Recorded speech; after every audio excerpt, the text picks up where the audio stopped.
అయినప్పటికీ కూడా సేవకుడిగా ఆయన్ని ప్రేమిస్తూ ఈ సమయాన్ని ఆయన అప్పగిస్తూ ఉన్నాను. దేవుడు ఆయన నడిపించునుగా.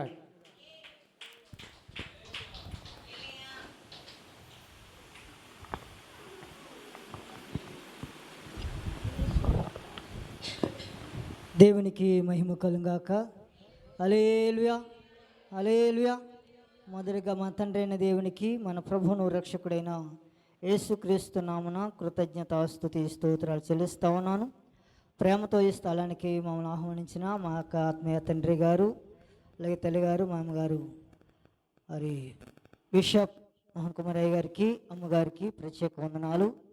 అలాగే మరి అనేక ప్రాంతాల్లో రాష్ట్ర వ్యాప్తంగా అనేక స్థలాల్లో బహుబలంగా వాడబడుతున్నట్టు దైవవిషయంలో అభిషక్తులు, మరి వయసులో నాకంటే చిన్నవాడైనప్పటికీ కూడా దేవుడు బహుబలంగా వాడుకుంటున్న తమ్ముడు ప్రకాష్ బాబు గారిని బట్టి ప్రత్యేక వందనాలు. అమ్మగారు జ్యోతమ్మ గారిని బట్టి వందనాలు. కూడొచ్చిన మీ అందరికీ పేరు పేరున అందరికీ వందనాలు తెలియజేస్తా ఉన్నాను. దేవునికి మహిమ కలుగాక. హల్లెలూయా, హల్లెలూయా. మరి ఈ యొక్క సమయంలో మరి నాన్నగారికి నాకున్న మరి అనుబంధము మరి 10 సంవత్సరాల పైబడి నుంచి మరి దైవసేవకులతో మేము కలిసి మరి వారితో ప్రయాణం చేస్తూ ఉన్నాను. వారితో ప్రయాణం చేసిన ప్రయాణంలో దేవుడు నన్ను బహుబలంగా బలపరుస్తూ ఉన్నాడు. సపోర్ట్ కూడా దేవుని పరుద్దాం. Praise the lord. Hallelujah, hallelujah. నా మాట క్లియర్గా అర్థమవుతుందండి అమ్మా? నా మాట క్లియర్గా అర్థమవుతుందా? Praise the lord. హల్లెలూయా. ఒక దైవ సేవకులతో మనం ప్రయాణం చేసినప్పుడు ఆ దైవ సేవకులు మనల్ని బలపరిచిన దైవ సేవకులా లేకపోతే బలహీనపరిచేవారా ఆలోచన చేయాలి. మరి నా యొక్క జీవితంలో అనగా దేవుడు మనందరికి అనుగ్రహించిన దైవ సేవకులు, అభిషక్తులు, తండ్రి సమానులు, బిషప్ రెవరెండ్ మోహన్ కుమార్ అయ్య గారు, వారితో కలిసి సావాసం చేసిన మొదటి నుంచి ఇప్పటి వరకు నన్నును, నా కుటుంబాన్ని, నా యొక్క పరిచర్ని ఎంతగానో బలపరుస్తూ ఉన్నారు. దేవునికి స్తోత్రం కలుగాక. హల్లెలూయా. అందుకనే ఇంచుమించుగా 10 సంవత్సరాలు వారితో కలిసి ప్రయాణం చేస్తూ ఉన్నాను.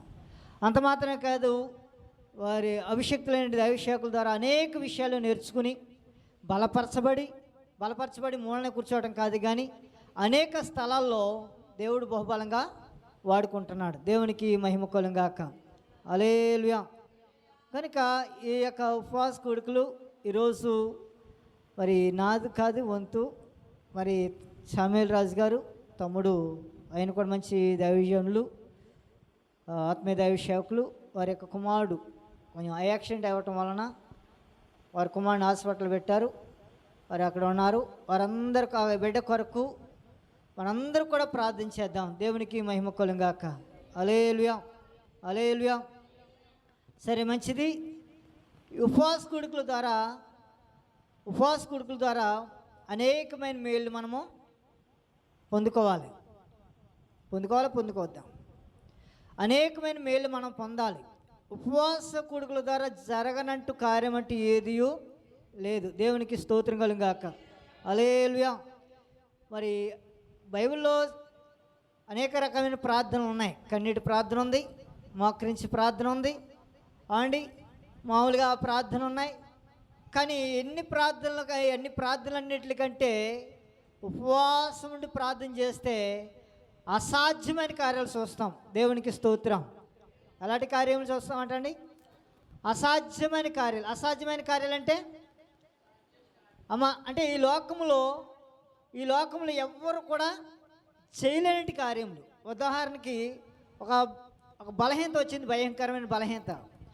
ఆ బలహీనత ఇక లోకంలో డాక్టర్లందరూ కూడా చేతులు ఎత్తేసారు. ఇంక నా వల్ల కాదని చేతులు ఎత్తేసారు. చేతులు ఎత్తేసినప్పుడు ఇంకెవ్వరు కూడా చేయలేని పరిస్థితిలో నా యేసయ్యని అడిగితే, ఉపవాసం ఉండి ప్రార్థన చేస్తే అసాధ్యమైన కార్యమును చూస్తాం. సప్పుడు కూడా దేవుని పరుద్దాం. దేవునికి స్తోత్రం. హల్లెలూయా. ఎందుకంటే నా జీవితంలో నేను చూశాను. నా జీవితంలో మేము అనిపించిన అటువంటి అనుభవం మేము పొందుకున్నాం. ఎందుకంటే నాకు ముగ్గురు కుమారులు, ఇద్దరు కోడళ్ళు, ఇద్దరు మనవరాళ్ళు, అంటే నలుగురు మనవరాళ్ళు కలిసి నలుగురు. ఆ రెండో కోడల విషయంలో, ఆ రెండో కోడలు ఎవరంటే నాన్నగారి చేతుల మీదుగానే, నాన్నగారి చేతుల మీదే వివాహం చేస్తాం మా రెండో అబ్బాయికి. ఆ రెండో అబ్బాయికి రెండో కుమార్తె అనగా మొదటి కుమార్తె పుట్టింది. రెండో కుమార్తె పుట్టినప్పుడు బాలంతరాల వయసు అనగా నా టైంలో, అనగా 8వ రోజు ఆ టయానికి అమ్మాయికి ఏం జరిగిందో తెలియదు. డిశ్చార్జ్ చేసాం, అన్నీ డిశ్చార్జ్ చేస్తారు, బాగానే ఉంది. ఇంటికి తీసుకెళ్ళిన కాడి నుంచి అమ్మాయి పరాకు మాటలు మాట్లాడటం, పిచ్చి మాటలు మాట్లాడటం, ఇంకా అలా ఇంకా కోమలోకి వెళ్ళిపోయింది. చాలా డబ్బులు ఖర్చు పెట్టాం, మేము ఖర్చు పెట్టాం, వాళ్ళ అమ్మగారు వాళ్ళు ఖర్చు పెట్టారు, చాలా డబ్బులు ఖర్చు పెట్టారు. కిమ్స్ శ్రీనిధి హాస్పిటల్కి తీసుకెళ్తే అప్పటికప్పుడు ఒక్క రోజులో 60,000 రూపాయల మందులు వాడించారు. 60,000 రూపాయల మందులు కొన్నారని. 60,000 రూపాయల మందులు కొన్నా కూడా ప్రయోజనం ఏమీ లేదు. అప్పుడు అలా ఏమన్నారంటే, మా వల్ల కాదండి, కిమ్స్ కాకినాడ తీసుకెళ్ళిపోండి అన్నారు. కాకినాడ తీసుకెళ్ళిపోండి. మా పెద్ద అబ్బాయి అంబులెన్స్ ఉంది, మాకు 2 అంబులెన్స్లు ఉన్నాయి. అంబులెన్స్లో అతనికి ఈ యొక్క పేషెంట్ల విషయంలో అతనికి బాగా కొంచెం తెలుసు. నాన్నగారు అలా కాదు, కాకినాడ తీసుకెళ్ళినా కూడా ప్రమాదం ఏమో ఎలా ఉంటుందో తెలీదు, కానీ కిమ్స్లో నాకు తెలిసిన డాక్టర్ గారిని రిక్వెస్ట్ చేసి బతిమాలుకుని కిమ్స్లో జాయిన్ చేద్దామంటే కిమ్స్లో జాయిన్ చేస్తాం. కిమ్స్లో జాయిన్ చేసి 24 గంటలైంది. 24 గంటలు వాళ్ళు కూడా చాలా మెడిసిన్ వాడారు, కానీ నాలుక బయటకు వచ్చేసింది, నోటంపడం సొంగలు కారిపోతుంది. ఆ డాక్టర్ గారు కూడా ఇంకా చేతులు ఎత్తేసారు.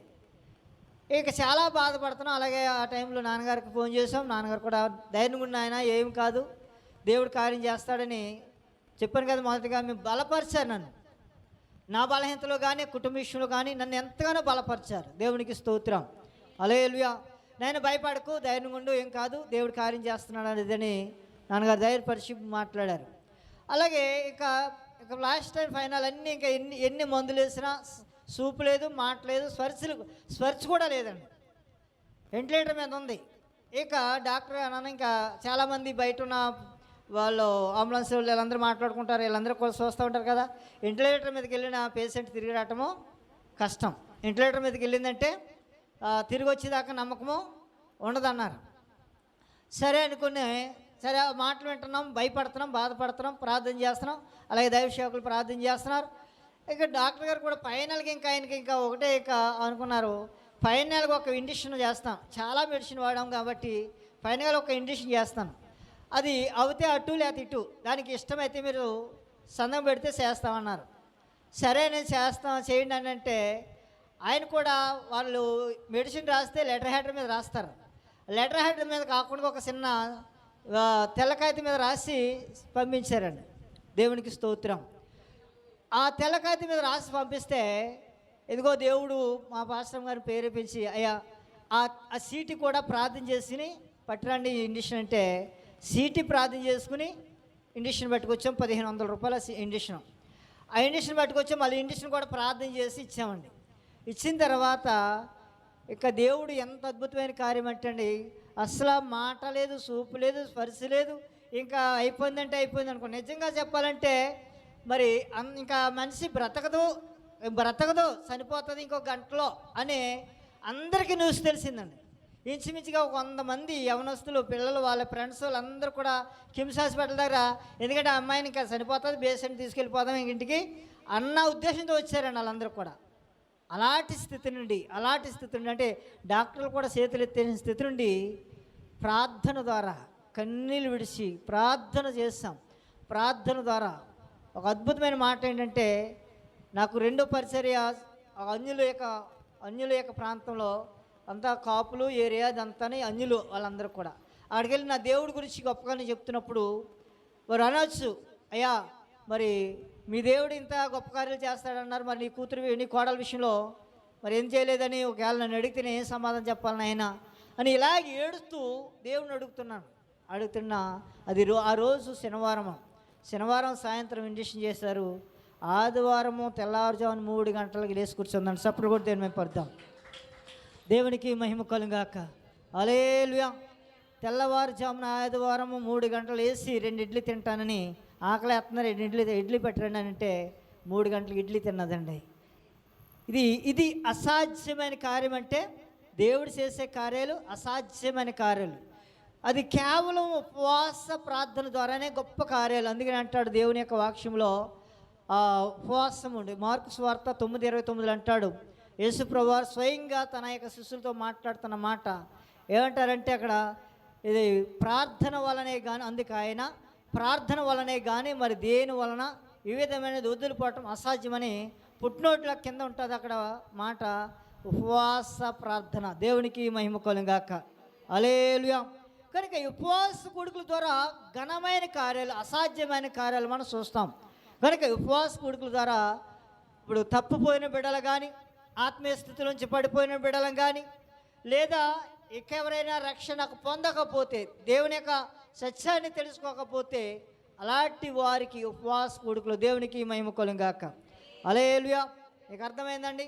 ఆత్మీయ స్థితిలో నుండి పడిపోయినట్టు వారు, లేదా ఆత్మీయ స్థితిలో నుండి వెనక వెళ్ళిపోయినట్టు వారు, ఆత్మీయ జీవితంలో నుండి తొట్టిల్లిపోతున్నట్టు వారు, దేవుని యొక్క మేలు పొందుకుని వెనకబడిపోతున్నట్టు వారి గురించి ఉపవాస కూడుకులు. దేవునికి స్తోత్రం. హల్లెలూయా. కనుక అందుకనే దాసులు చదివించిన మాట చక్కని మాట. ఏవేల గ్రంథం 2:12 అన్నాడు, ఇప్పుడైనాను. ఇంతకుముందు ఒకవేళ ఇంతకుముందు ఉపవాసం ఉండకపోవచ్చేమో, ఇంతకుముందు కూడా మీరు ఇష్టమైన జీవితం జీవించవచ్చేమో, కానీ దేవుడు ఒక అవకాశం ఇచ్చాడు. దేవుడు మనందరికీ ఒక అవకాశం ఇచ్చాడు. చాలామంది అనుకుంటున్నారు నాకు అన్నీ బాగున్నాయి, 5 ఏళ్ళు లోపలికి వెళ్ళిపోతున్నాయి, నాకు ఎవరితో పని లేదు అనుకుంటున్నారేమో. చాలా ఈ దినాలు చాలా చివరి దినాల్లో ఉన్నాం, అపాయకరమైన దినాల్లో ఉన్నాం. దేవునికి భయపడి బ్రతకాలి. దేవునికి స్తోత్రం కలుగాక. దేవునికి మాత్రమే భయపడి బ్రతకాలి. దేవునికి మహిమ కలుగాక. హల్లెలూయా. కనుక అన్నాడు అక్కడ, ఇప్పుడైనా. ఇంతకుముందు ఒకవేళ చేయకపోవచ్చు, ఇప్పుడైనాను ఉపవాసం ఉండి కన్నీళ్ళు విడిచి దుఃఖించు మనస్పూర్వకంగా. ఎవరిని రమ్మంటాం తిరిగి? ఎవరిని రమ్మంటామండి? తప్పిపోయినట్టు వారిని, చెదిరిపోయినట్టు వారిని, వెనకబడిపోతున్నట్టు వారిని, ఆత్మీయ స్థితిలో నుండి వెనకబడిపోతున్నట్టు వారిని తిరిగి ఉపవాస కూడుకుల ద్వారా ఏం చేయాలంట? మన క్రియలు దిద్దుకోవాలి. ఒకవేళ తప్పిపోతే కనుక తిరిగి వచ్చి సరి చేసుకోవాలి. మన బ్రతుకుని సరి చేసుకోవాలి. ఉపవాస కూడుకుల ద్వారా ఏం చేయాలంటే సరి చేసుకోవడానికి, మన క్రియలు దిద్దుకోవడానికి దేవుడు ఒక అవకాశం ఇచ్చాడు. అవకాశాన్ని సద్వినియోగం చేసుకోవాలి. మార్పు చెంది దేవుడిచ్చిన అవకాశాన్ని సద్వినియోగం చేసుకోవాలి. దేవునికి మహిమ కలుగాక. హల్లెలూయా. హల్లెలూయా. కనుక బైబిల్లో చాలా ఇలాంటి విషయాలు, అనేకమైన విషయాలు ఉన్నాయి. తప్పిపోయినట్టు కుమారుడు గురించి మనకు తెలుసు.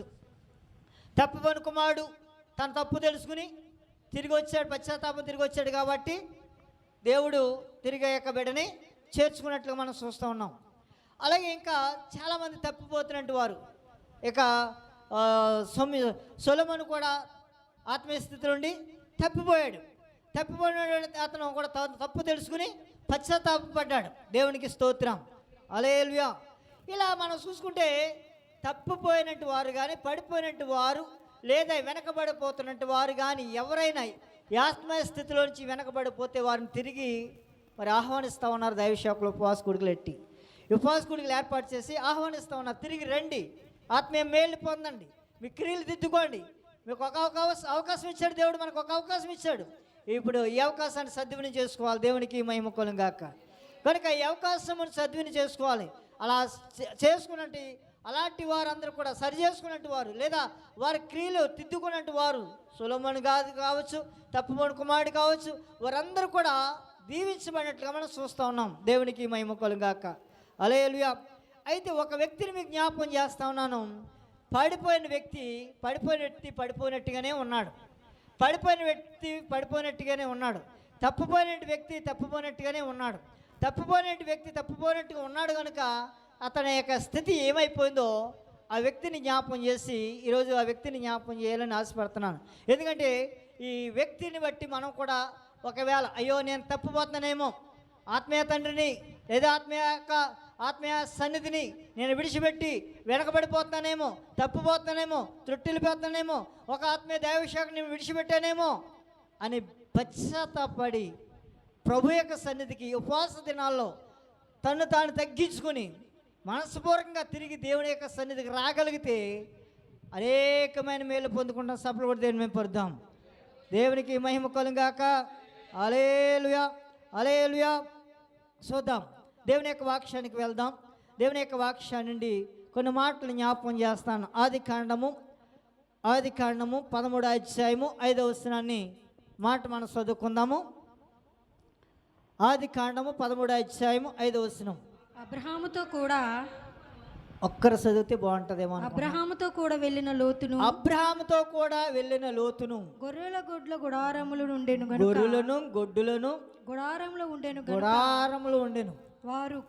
వారు అనగా ఎవరంటే అబ్రహాము, లోతు వారు కలిసి నివసించలేనంతగా దేవుడు ఆ ప్రదేశమును చాలకపోయెను. ఆశీర్వదించాడు. దేవునికి మహిమ కలుగాక.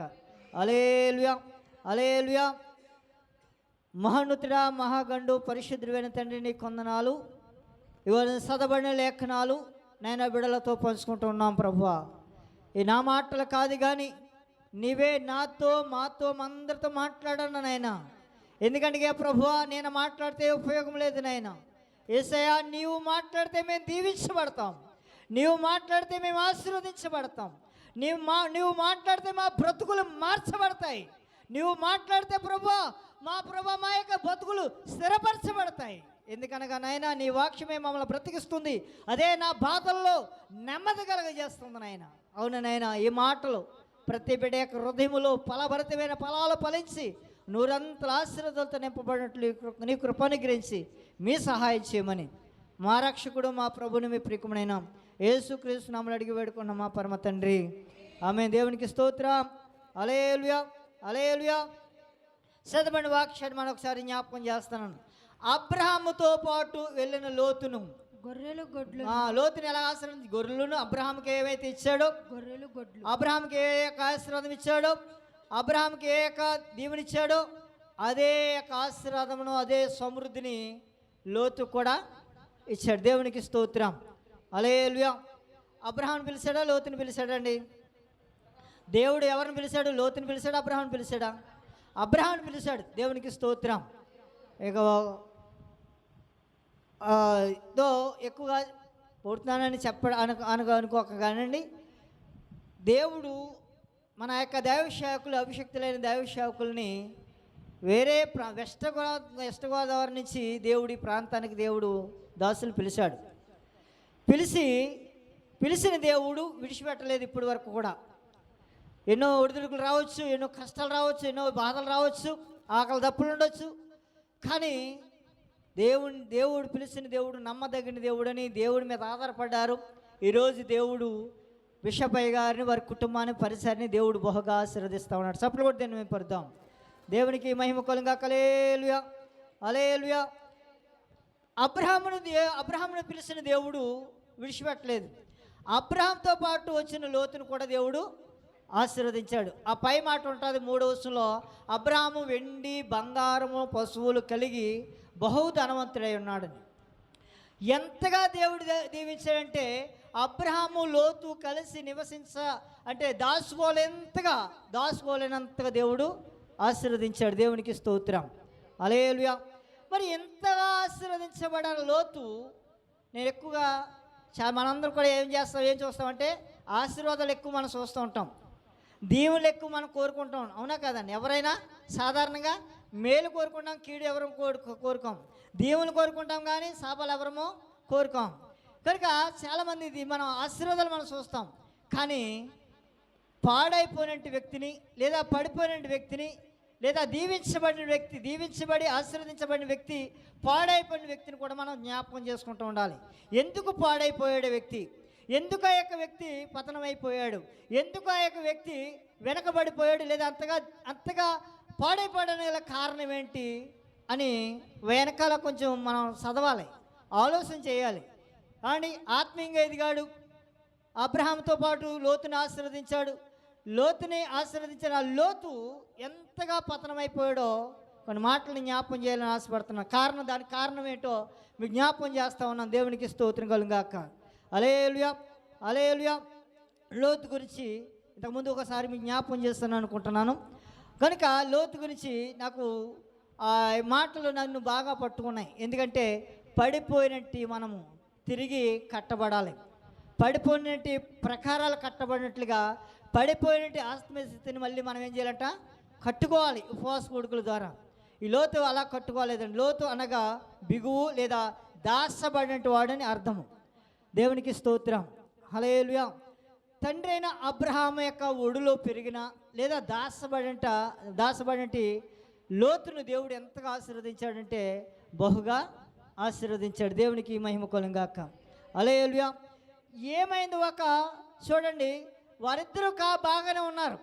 లోతు అబ్రహాము వారు కూడా బాగానే ఉన్నారు. ఎవరిని బట్టి కలహం వచ్చిందంటే లోతు కాపురలు బట్టి అబ్రహాం కాపురలు బట్టి కొంచెం కలహం వచ్చిందంట. కలహం వచ్చినప్పుడు ఏం చేసుకోవాలి, సరి చేసుకోవాలి, సమాధానం పడాలి. మనం కూడా దేవుని యొక్క సన్నిధిలో మనం కూడా ఉపవాస దినాలని ఏదైనా మన పక్కవారితో కానీ ఎవరితోటైనా మనకు ఏదైనా కలహమో లేదా ఏదైనా సమస్య వచ్చిందనుకో ఉపవాస కూడుకుల ద్వారా ఏం చేయాలంటండి, సరి చేసుకోవాలి, సమాధానం పడాలి. దేవునికి మహిమ కలుగుగాక, హల్లెలూయా. కనుక లోతు వారి యొక్క సమాధానం పడకుండా ఏమనుకున్నాడంటే వారు విడిపోవడానికి ప్రయాసపడ్డాడు లోతు. దేవునికి స్తోత్రం కలుగుగాక. లోతు సెపరేట్గా ఉండాలనుకున్నాడు, వేరే అయిపోవాలనుకున్నాడు. కనుక సామెతల గ్రంథం 18వ అధ్యాయము 1వ వచనంలో వేరే ఉండాలనుకున్నవాడు ఏమైపోతాడంట, ఏం పోగొట్టుకున్నాడో ఆ మాటను మీకు జ్ఞాపకం చేస్తున్నాను. సామెతల గ్రంథం 18వ అధ్యాయం 1వ వచనం. వేరుండగోరువాడు స్వేచ్ఛానుసారముగా నడుచువాడు అట్టివాడు లెస్సైన జ్ఞానానికి విరోధి. దేవునికి మహిమ కలుగుగాక, హల్లెలూయా. వేరే ఉండాలనుకున్నవాడు లేదా ఒక కుటుంబంలో భార్య లేదా కుటుంబంలో ఐక్యత లేదా కుటుంబం కలిసి ఉంటే కలదు సుఖం అన్నారు పెద్దలు. ఆయన కలిసి ఉంటే కలిసి ఉన్న కుటుంబం ఎంత అద్భుతంగా ఉంటుందో. వివాహమైన వెంటనే వేరే సెపరేట్గా కాపురం పెట్టేయాలనుకుంటూ ఉంటారు కొంతమంది. కనుక వేరే ఉండాలంటే చాలా ఇబ్బందులు పడాలి. కలిసి ఉంటే కుటుంబంగా పెద్ద కుటుంబం కలిసి ఉంటే అద్భుతం అండి. దేవునికి మహిమ కలుగుగాక, హల్లెలూయా. మా కుటుంబం పెద్ద కుటుంబం, ఎన్నమండుగురు మేము. అమ్మమ్మకి ఎన్నమండుగురు సంతానం అండి. 5 అన్నదమ్ములు, మేము 3 అక్కచెల్లెళ్ళు. కలిసి కుటుంబం, పెద్ద కుటుంబం. అది కలిసి ఉన్నంత వరకు హ్యాపీ. విడిపోయిన తర్వాత ఎవరి సంబంధాలు ఎవరి దారి ఆరే అన్నట్టుగా ఉంటుంది. కనుక ఇక్కడ దేవుని యొక్క వాక్యం అదే జ్ఞాపకం చేస్తుంది. వేరుండగోరువాడు ఏం కోరుకుంటాడు, స్వేచ్ఛ కోరుకుంటాడు. అలాగే దేవుని సన్నిధిలో సెపరేట్ అయిపోవాలనుకున్నవాడు స్వేచ్ఛను కోరుకునేవాడు ఏం పోగొట్టుకున్నాడు తెలుసా, లెస్ అయిన జ్ఞానాన్ని పోగొట్టుకుంటున్నాడు. దేవునికి మహిమ కలుగుగాక, హల్లెలూయా. స్వేచ్ఛ అంటే మీకు జ్ఞాపకం చేస్తున్న బైబిల్ ఆధారం బట్టి స్వేచ్ఛ అనగా దేవుని యొక్క సన్నిధిలో చాలామంది స్వేచ్ఛ కోరుకుంటూ ఉంటారు. దేవుని యొక్క సన్నిధిలో స్వేచ్ఛ కోరుకున్నామంటే ఏం పోగొట్టుకున్నాడు తెలుసా, దేవుని యొక్క ఆశీర్వాదాన్ని పోగొట్టుకుంటున్నాం. దేవుని యొక్క సన్నిధిలో ఖండించాలి, గద్దించాలి, బుద్ధి చెప్పాలని దేవుని యొక్క వాక్యం చదివిస్తుంది. ఈ ఖండించి గద్దించి బుద్ధి చెప్తే ఎవరు కూడా నిలబడట్లేదు. ఇప్పుడు ఏం కావాలంటే స్వేచ్ఛ. కొలస్సీ పత్రికలో మనకు కనబడుతూ ఉంటుంది. కొలస్సీ పత్రిక 2వ అధ్యాయం 23వ వచనంలో చక్కని మాట స్వేచ్ఛ ఆరాధన ఉంది బైబిల్లో. స్వేచ్ఛ ఆరాధనలో ఏముండవంటే తీయటానికి సమయం కాదు, కానీ మీరు చదువు రాసుకోండి. అండి స్వేచ్ఛ ఆరాధనలో ఏముండదంటే ఆజ్ఞలు ఉండవు, కట్టుబాట్లు ఉండవు, నిబంధనలు ఉండవు. అని ఎవరిష్టం వచ్చినట్టు వారు ఉంటారు. ఎప్పుడు వెళ్ళాలంటే అప్పుడు వెళ్తారు, ఎప్పుడు రావాలంటే అప్పుడు వస్తారు, ఎలా పడితే అలా తిరుగుతారు. అని అన్నీ ఇంకా ఒక రకంగా చెప్పాలంటే అన్నిటిలోనూ కూడా పాలుభాగస్తులు అవుతారు. స్వేచ్ఛను కోరుకునేవాడు ఏం కోరుకుంటాడంటే అన్నిటిలో కూడా ఇంకా అడిష్టం వచ్చినట్టు తిరుగుతాడు. అడిష్టం వచ్చినట్టు స్వేచ్ఛ ఆరాధన, అది స్వేచ్ఛ. కానీ దేవుని యొక్క దైవారాధనలో ఏముంటుంది, ఇరుకుంటుంది. అందుకనే మనకు తెలిసినట్టు వాక్యభావంలో మత్తయి సువార్త 7:13 ఉంటుంది కదా, ఇరుకు మార్గము ఎక్కడ నడిపిస్తుందంట, దేవుని దగ్గర నడిపిస్తుంది. విశాల మార్గము నాశనాన్ని నడిపిస్తుంది. విశాల మార్గం ఏంటండి, లోక సంబంధం విశాలం అంటే అందులో ఏమి కట్టుబాట్లు ఏమి ఉండి ఎవరి ఇష్టం వచ్చిన వాళ్ళు ఉండొచ్చు, వారు ఉండొచ్చు, ఎలా పడితే అలా ఉండొచ్చు. అడిగివాడు నాదుడు ఉండడు. నువ్వే తప్పు ఇది అని ఖండించేవారు, గద్దించేవారు ఉండరు. స్వేచ్ఛలో విశాల మార్గం అనగా స్వేచ్ఛారాధనలో ఇరుకు మార్గం అంటే ఇరుకు మార్గం అంటే ఏంటండి? ఖండితము, ఖచ్చితం, గద్దింపు, లోబడటం, ఇలాంటి ఆజ్ఞలు ఉంటాయి. ఆ యొక్క ఇరుకు మార్గం వెళ్ళినట్టు వారు పరలోక రాజ్యానికి వెళ్తారు. దేవునికి మహిమ కలుగాక. హల్లెలూయా, హల్లెలూయా. కనుక దేవుని యొక్క వాక్యం సెలవిస్తోంది, ఈ లోతు స్వేచ్ఛను కోరుకుని వేరే ఉండాలనుకున్నాడు. వేరే ఉండాలనుకుని సెపరేట్ అయిపోయాడు. ఆత్మీయ తండ్రిని, ఆత్మీయ సన్నిధిని విడిచిపెట్టాడు. ఆత్మీయ స్థితిని విడిచిపెట్టి సొదొమ గొమొర్రా పట్టణానికి వెళ్ళాడు. మనందరికీ తెలిసి ఈ యొక్క వాక్యం. కనుక సొదొమ గొమొర్రా పట్టణానికి వెళ్ళాడు. ఎక్కడి నుంచి వెళ్ళాడండి? అబ్రహాం యొక్క సన్నిధి నుంచి, లేదా అబ్రహాం యొక్క ఒడిలోంచి వెళ్ళాడు. అబ్రహాం దగ్గర ఏం నేర్చుకున్నాడు? అన్ని విడిచిపెట్టేశాడు. అంటే ఇక లోకంలోకి వెళ్ళిపోయాడు. స్వేచ్ఛారాధనలోకి వెళ్ళిపోయాడు, లేదా లోకానికి విశాలమైనటువంటి ప్రదేశానికి వెళ్ళిపోయిన తర్వాత ఇంక అక్కడ ఈయన అడిగే నాదుడు లేడు. ప్రార్థించినట్టుగా కానీ అతనికి ఎవరో చెప్పినట్టుగా కానీ మనకు అక్కడ చూడడం కనపడదు. దేవునికి స్తోత్రం కలుగాక. హల్లెలూయా. అక్కడ ఏమైపోయాడంటే ఒక దైవ సన్నిధిని, లేదా ఆ యొక్క ఆత్మీయతని విడిచిపెట్టాడు. యొక్క స్వేచ్ఛ అయినటి ఆ యొక్క సొదొమ గొమొర్రా పట్టణానికి అందమైన ప్రదేశానికి వెళ్ళాడు. దేవునికి స్తోత్రం. చూడటానికి ఎలా ఉందంటండి? ఆ సొదొమ గొమొర్రా పట్టణం చూడటానికి ఎలా ఉందంట? స్వచ్ఛశ్యామల దేశంలాగా ఉందంట. కనబడటానికి ఎలా ఉందంట? స్వచ్ఛశ్యామల దేశం అనగా పాలు తేనెలు ప్రవహించే దేశంలా కనబడుతూ ఉంది. కంటికి కనబడేవన్నీ కూడా నిజాలు కావు. కంటికి కనబడేవన్నీ కూడా మంచివి కావు. మనం ఆలోచన చేస్తే ఆదామవ్వలు కూడా మనం ఏదోని తోటలో కూడా మనం ఆలోచన చేస్తే అండి, దేవుడు అన్ని తినమన్నాడు, ఆ మధ్యన ఆ పండు తినొద్దు అన్నప్పుడు ఆ అమ్మమ్మ గారికి ఎలా కాబట్టదంట? ఆ పండు రమ్యంగాను అందముగాను చూడడానికి ఎంతో అందంగా కనపడ్డదంట. కంటికి కనపడి అన్నీ కూడా మంచివి కావు. ఈవేళ చాలామంది కూడా అండి మరి అయ్యగారు ఉన్నారంటే గద్దిస్తారు, ఖండిస్తారు, అండి తప్పుని సరి చేస్తారు. మరి ఇలాంటి ఖండిస్తే అనుకున్న మా అయ్యగారు ఎలా గండించేస్తున్నారు, ఇలాగనే వేస్తున్నారు, అలాగనే వేస్తున్నారని చాలామంది వెళ్ళిపోయి ఎక్కడికి వెళ్ళిపోతారు? స్వేచ్ఛారాధన ఏంటంటే అక్కడ వాళ్ళు అమ్మ పర్లేదు రండి, పర్లేదు మీరు ఎక్కడికైనా వెళ్ళొచ్చు, పర్లేదు మీరు సినిమా చూడొచ్చు, సీరియల్ చూడొచ్చు, ఏదైనా చూడొచ్చు, ఎక్కడికైనా వెళ్ళొచ్చు రండి అంటే అన్నారు. అందులో ఏముంటుందంటే స్వేచ్ఛ. దేవునికి స్తోత్రం. హల్లెలూయా. స్వేచ్ఛారాధన మంచిది కాదని దేవుని యొక్క వాక్యం సెలవిస్తోంది. దేవునికి మహిమ కలుగాక. హల్లెలూయా. ఇక లాస్ట్గా లోతు ఎవరితో సహవాసం చేయాలి? అబ్రహాంతో సహవాసం చేసినంత కాలము లోతుని దేవుడు బహుగా ఆశీర్వదించాడు. అబ్రహాంతో ఉన్నంత కాలము లోతుని బహుగా ఆశీర్వదించాడు.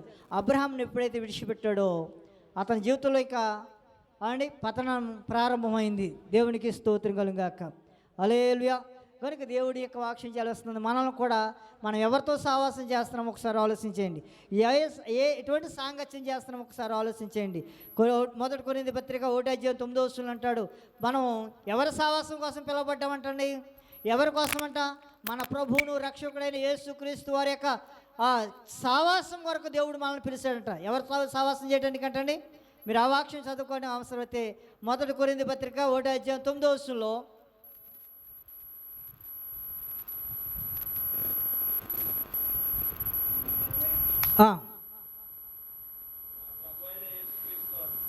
మన ప్రభు అయిన యేసుక్రీస్తు వారి యొక్క తన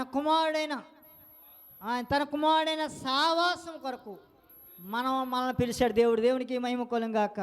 హల్లెలూయా, హల్లెలూయా. ఎవరితో సహవాసం చేయటంటండి? మన సహవాసం ఎవరితోటి? దేవునితో సహవాసం, ప్రభు అయిన యేసుక్రీస్తు వారి సహవాసం. ఆ సహవాసం విడిచిపెట్టి లోక సహవాసం చేస్తూ ఉన్నారు. దేవునికి స్తోత్రం కలుగాక. హల్లెలూయా, హల్లెలూయా. లోక సహవాసం అదే దాన్ని ఏమంటే అల్లరితో కూడిన ఆటపాటల దగ్గర ఎక్కువగా కనబడుతూ ఉంటారు. అల్లరితో కూడిన ఆటపాటలు, దుష్ట సహవాసం, ఇలాంటి సహవాసాలకు వెళ్తున్నారు. కానీ దేవుడితో సహవాసం చేస్తే దేవుడు ఘనమైన కార్యాలు మనం చూస్తాం. అసాధ్యమైన కార్యాలు మనం చూస్తాం. దేవునికి మహిమ కలుగాక. హల్లెలూయా. కనుక యేసు ప్రభు వారితో సహవాసం చేస్తే నీకు ఏ లోటు ఏ కొదువ ఉండదండి. దేవునికి మహిమ కలుగాక. హల్లెలూయా. దేవునితో సహవాసం చేయడానికి దేవుడు, ఆయనతో మనం సహవాసం చేయడానికి దేవుడు మనల్ని పిలిచాడు. పిలిచిన దేవుడు నమ్మదగిన దేవుడు, మాట ఇచ్చిన దేవుడు, మాట తప్పని దేవుడు. దేవునికి మహిమ కలుగాక. హల్లెలూయా. హల్లెలూయా. సరే, లోతు ఎక్కడికి వెళ్ళాడు అంటే సొదొమ గొమొర్రా పట్టణానికి వెళ్ళాడు. సొదొమ గొమొర్రా పట్టణం ఎలాంటి పట్టణమో మనందరికీ తెలుసు. అది వ్యభిచారానికి కేంద్రము. సొదొమ గొమొర్రా పట్టణం ఎలాంటిది అంటే వ్యభిచారానికి కేంద్రము, వ్యాపారానికి నిలయం అన్నాడు. అండ్ వ్యాపారానికి నిలయము, వ్యభిచారానికి కేంద్రం అంటది. భయంకరమైన దుష్ట ప్రాంతం అది. అటువంటి ప్రాంతంలో ఉంటా ఉన్నాడు. ఎక్కడింటి వెళ్ళినటువంటి ఒక ఆత్మీయ స్థితిలో ఉన్నటువంటి వ్యక్తి, ఒక ఆత్మీయంగా ఎదిగినటువంటి వ్యక్తి, ఆత్మీయంగా బలపరచబడిన వ్యక్తి, ఆత్మీయంగా మేలుతో పొందుకునే వ్యక్తి ఎక్కడికి వెళ్ళిపోయాడంటే దుష్ట సాహసంలోకి వెళ్ళిపోయాడు. ఆ యొక్క సొదొమ గొమొర్రా పట్టణానికి వెళ్ళాడు. ఆ పట్టణంలోకి వెళ్ళి, అయ్యి బాబు ఇక్కడ చాలా భయంకరంగా ఉంది, ఇక్కడ మనం ఉండకూడదని జ్ఞానము అతనే సరి చేసుకోలేకపోయాడు. అయ్యో ఇటువంటి దుష్టులతో మనం ఉండకూడదు, అయ్యో ఇటువంటి దుష్టులతో మనం ఉండకూడదు, ఇటువంటి పాపిష్టి జనంతో మనం ఉండకూడదు, లేదా ఇటువంటి పరిస్థితుల్లో మనం ఉండకూడదు అని తిరిగి తన యొక్క తండ్రి దగ్గరికి వస్తుంటే సొలొమోను ఆశీర్వదించబడినట్టుగా, తప్పిపోయిన కుమారుడు ఆశీర్వదించబడినట్టుగా లోతుని దేవుడు ఆశీర్వదించాడు. దేవునికి మహిమ కలుగాక. హల్లెలూయా. హల్లెలూయా.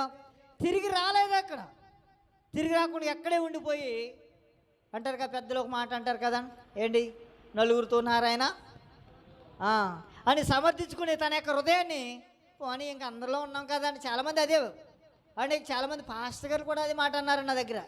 అండ్ లోకంలో ఉన్నాం కదండి, లోకంలో ఉన్నాం కదా, మరి మామూలు ఇలాంటివన్నీ జరుగుతూ ఉంటాయి. లోకంలో ఉన్నామంట, ఆ లోకంలో ఉన్నన్ని ఇలా జరుగుతూ ఉంటాయి, మనం అన్నిటినీ చూడకూడదు, అన్నింటినీ సరి చేసుకుని సమర్థించుకుని వెళ్ళిపోవాలంటూ ఉంటారు. దేవుడు అలాగన్నాడండి, సెపరేట్ అయిపోవాలి. అపోస్తల కార్యాలు తీయక్కర్లేదు కానీ అపోస్తల కార్యాల గ్రంథం 2వ అధ్యాయం 38 వచనం అంటాడు కదా, పేతురు గారు ప్రసంగం చేస్తూ, పేతురు గారు వాక్యం చెప్తూ, మూర్ఖులకు ఈ తరం వారికి వేరే రక్షణ పొందండి. దేవునికి మహిమ కలుగాక. ఏమంటాడు, మూర్ఖులకు ఈ తరం వారికి సెపరేట్గా ఉండాలి, సెపరేట్గా ఉండండి అన్నాడు. అండి అందరితో కలిసిపోయి అందరితోటి ఉండిపోతే